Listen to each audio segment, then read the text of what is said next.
Thank you and good afternoon. This is Sam Vaughn for Sam's Sports Report. Like the hoodie?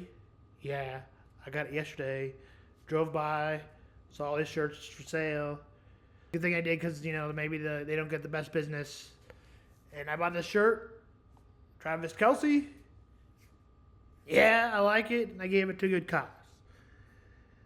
So let's get to the Chiefs game. Stay tuned because it came down to the wire. On the first drive, the Broncos punted. So did the Chiefs, and it ended up back-to-back punts, 3 punts in a row. To end the first quarter, there was no score. But the Broncos were driving 20 in the second. They grabbed a lead. One of the big plays of Andre estimate for a 34-yard short pass. The Chiefs were not doing great on the vertical passes. And on a 3rd and 5, they had a big conversion to make it 7-0. The Chiefs had some line issues yesterday on the left tackle. Stay tuned for more of that next week. If we have time, we may get to it on this show. Patrick left some big plays on the field. But they would get it. But stay tuned to what happened at the end. The Broncos' Cortland Sutton caught a 32-yard pass to go up 14-3. And then a drive by a touchdown to get it at half, 11-yard drive. The Chiefs kept having trouble moving the ball. The Chiefs went for it on 4th and 2 and got it. It was 14-10. Wanya Morris would come out, and that paid some dividends for Patrick Mahomes. The Chiefs have to find a solution to if Wanya Morris gets hurt, because Kingsley Santa-Mejia is not ready at the left tackle spot. So it was 14-10 at half. When the Chiefs had the ball, the Broncos got it back, but missed a long field goal. McCole Hardman had it for a chance to return a big play, but that did not happen. He got it all the way down to around the 40, so it was a good return, but the dream scenario did not happen. The Chiefs got it back in the second half, and I would be quite honest to be lying if I didn't think the Chiefs would take the lead 17-14. But it didn't happen. The Chiefs punted, Denver punted, and then the Chiefs got a field goal to make it 14-13. And then it remained scoreless for a while. And then the Chiefs got back the ball. And on a 4th and 2, the Chiefs opted to kick it. I agreed with the call because the Chiefs had not hit it all day. And it was just time to make the field goal But then the Broncos drove down the field. And as people left the game thinking the Chiefs was going to lose, here's what happened next. The Broncos beat the Chiefs in Denver late October last year. That was the last time they met until today. 35-yard field goal Lex. Fraboni the snap, Riley the hold, Lex the kick to win it. Oh! Blocked! The Chiefs have won! The Chiefs have won!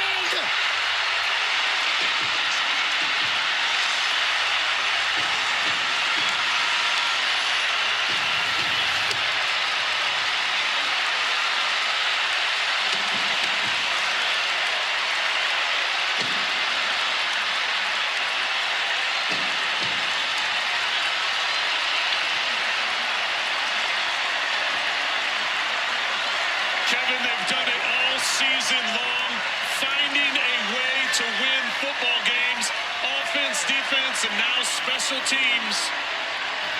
It's either Karlaftis or Chanel, right? I think it was Dana, 51. I think it was Dana who got through. He's missed the last 3 games with an injury. Watch 51. Boy, they all came through. I think it was Karlaftis, or it was either Karlaftis or Chanel. There's all kinds of 50 numbers in there in the mix. And what a finish. And what heartbreak for the Broncos. 15 consecutive wins for the Chiefs. 9-0 record for Kansas City this year. Absolutely incredible. 9 wins this season. 8 of them have been comebacks. 35-yard attempt, well within his range. 18 of 20 this season. His left, so one of those misses a 60-yarder to end the half. 35-yard attempt from the far hash. Dixon, the punter, will hold. Fraboni is the long snapper. Lutz waiting for the snap. Placement is down. Lutz's kick is blocked! It's blocked! It's blocked! The Chiefs blocked the kick! They're going to stay undefeated! The Kansas City Chiefs blocked a 35-yard field goal attempt! Kansas City wins this game on a blocked field goal!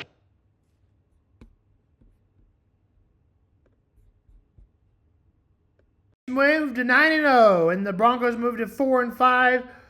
Bo Nix still trying to figure it out in his first year. No mentor to follow, which I think helped with Patrick Mahomes.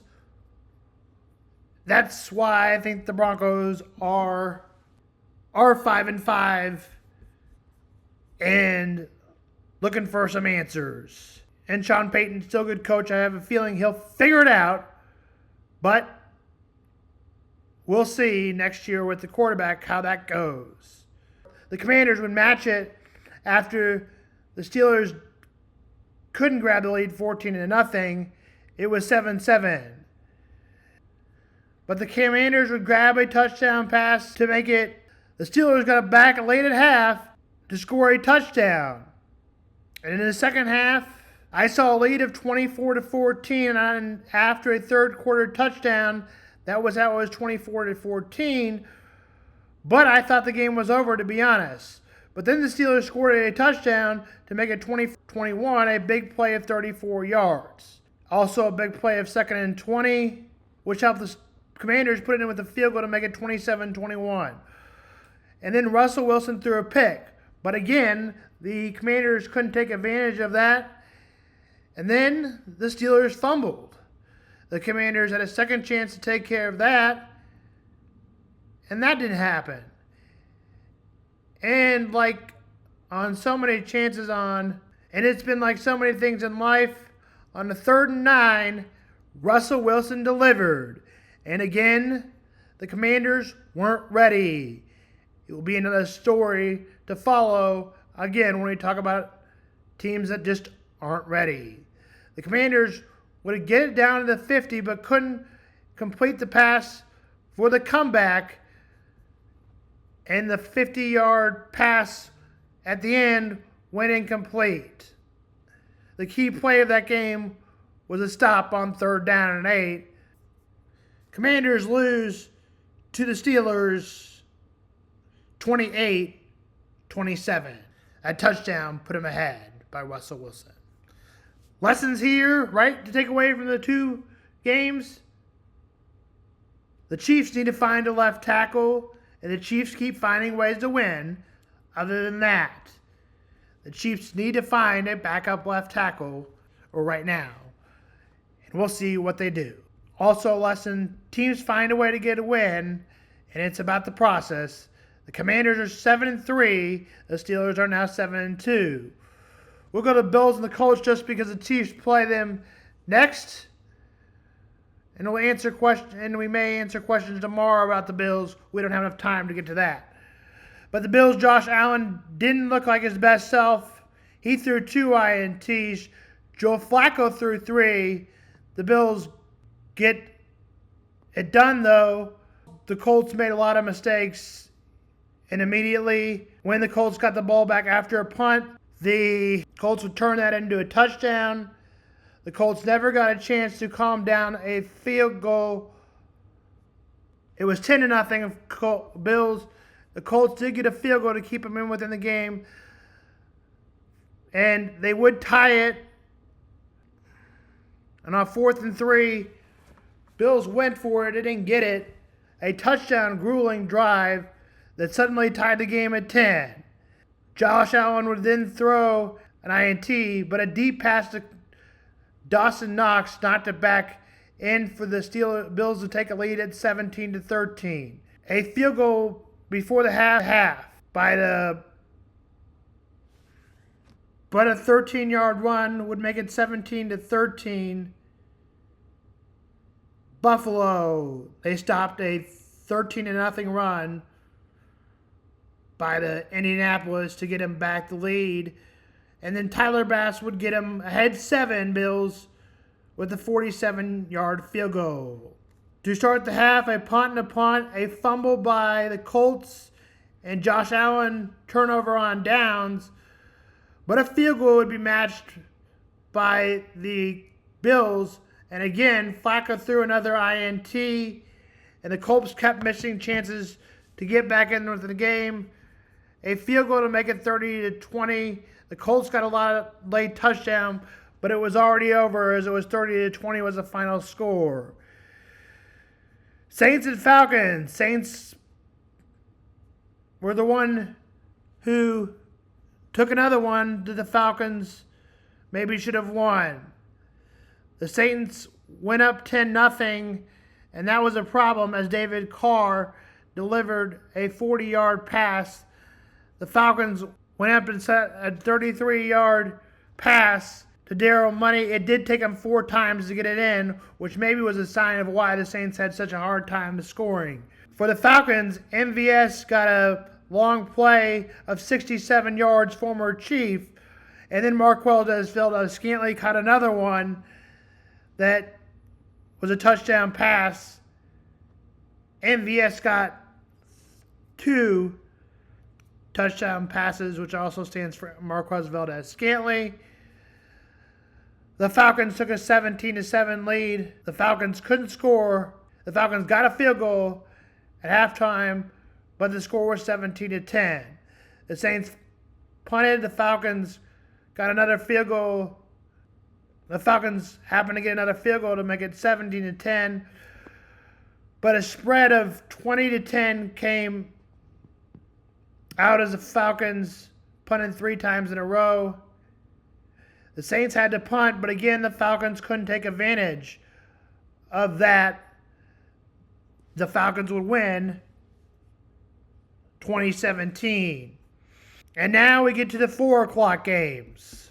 Last game of the Bears, we'll talk about this more. The Bears get in a blowout, and it wasn't the blowout the Bears wanted. The Bears lose to the Patriots 19-3. The Patriots are just 3-7, and now the Bears are 4-5 and slowly falling out of a playoff spot. And coaches changes to be made at the end of the season, and maybe now, at least with the offensive coordinator, and it may be at the head coaching job too. That was the final noon game. 19-3 was the final. The 3:25 game, the Chargers had lead all game with the Titans. The Titans are just not that good. It was a low-scoring game, even though the score represented it as 20-17. There was not a lot of stats. The Cowboys showed why they're really bad, and more on this tomorrow, as them too have their coaches on the hot seat. And Micah Parsons said something he shouldn't have. Perhaps we look into the reason of why he did.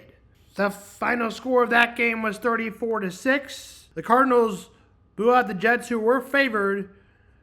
But as so often, the Jets didn't show up and Aaron Rodgers didn't show up. And that would be a story of his short NFL career with the Jets. 31-6 was the score. And in the final game on Sunday night, we had a classic. C.J. Stroud, after first half, and what led him to a 23-7 lead. And you would have thought, yeah, the Texans are finally going to come out on top. But David Montgomery started the scoring for the Lions, and the third back-to-back interceptions by both players. Jared Goff threw 4 interceptions on the day. He did not have a good day. But to put him back in with the 23-20 touchdown Lions, 23-20, that was after the Texans had a 23-7 lead. The Lions had no game of winning this game, but it was staying close, and they kept staying in the game. A punt and a punt, a field goal to tie it. Another missed opportunity for the Texans to take the lead, and a miss by Keith Feinbaum was the big one. Also, who was the best kicker in the game, the fans thought a while ago. And then Jake Brent's knocked in a field goal from 52 yards to win the game. We'll get more into that in Sights and Sounds on Tuesday. We've got Monday night, and it's not a great one on Monday night, but I'll go ahead and preview it since it's a standalone game. Matt Stafford and Kyron Williams and wide receiver Tua Tagovailoa will be players to watch out for in the Rams. Brandon Fisk is a secondary player to watch out for, and Kareem Kinch is also a player to watch out for the Rams. Tua Tagovailoa coming back from his third game after he sustained so many concussions. But his team and Tyreek Hill and Jalen Waddle, Tyreek hasn't been quite healthy probably a lot of the year. And Justin Waddle and Tyreek Hill are both questionable. He hasn't been the same Tyreek since he's left the Chiefs. He's even lost it more now as he is 39th in the league in reception and yards. Jalen Waddle is questionable, as we said, and now it's Odell Beckham Jr., the old washed-up Odell Beckham Jr. That's Sam Von Smack. The defensive players to watch out for is Kendall Fuller, former Chief. He's having a good year. Kick is at 7-20. Rams are favored by 2.5. Give me the Rams 26-20. I just don't see much for the Dolphins. That's Sam Von Sports.